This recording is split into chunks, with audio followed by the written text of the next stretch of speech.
ঝিলমিল চৌধুরী ভিতরে নেই, আর আপনি এভাবে ভিতরে ঢুকে এসে দেখছেন তো পেশেন্ট রয়েছে।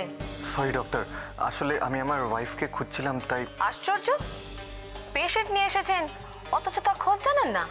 আর তাছাড়া তার ডাক আসলে তবে তো সে ভেতরে আসবে। বাইরে ওয়েটিং এরিয়াতে দেখুন।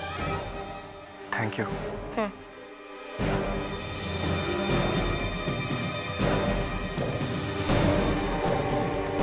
এই তো।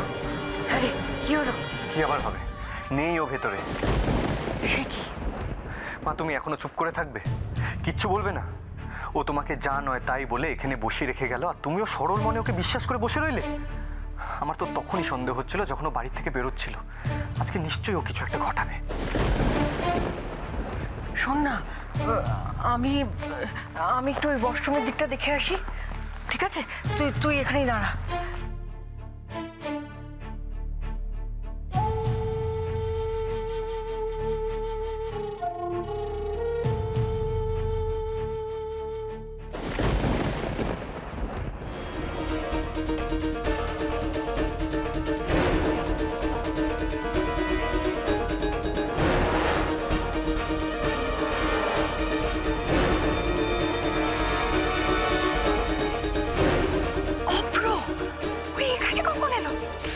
সর্বনাশ, কি করবো এখন?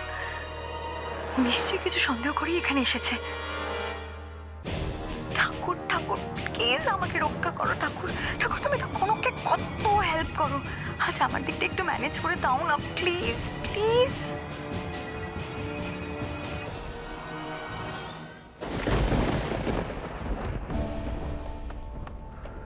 কি হলো, পেলে?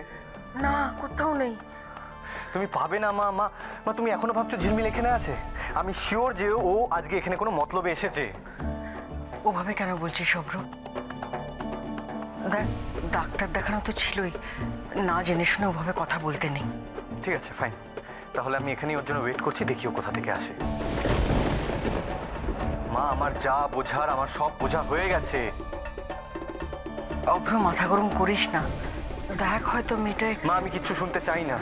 আমি এতদিনে কবেই ওকে... আমি কেন চুপ করে আছি জানো মা? একটা হাজবেন্ড হওয়ার কর্তব্য পালন করছি আমি। এ কি অভ্র? ঝিলমিল, তুমি এই হুইলচেয়ারে কেন? কি হয়েছে তোমার? কি হয়েছে ওনার? কি হয়নি মা, সেটা জিজ্ঞেস করো। মা, আমি কেন বেঁচে আছি আমি নিজেও জানি না। আমার খুব ভয় করছে মা, আমার খুব ভয় করছে। ঝিলমিল, এরকম অলক্ষণে কথা বলে না মা। মেয়েদের এই সময় এরকম একটু হয়, আর ডাক্তার তো দেখবেন। ও অভ্র, একটু বোঝা না মেয়েটাকে।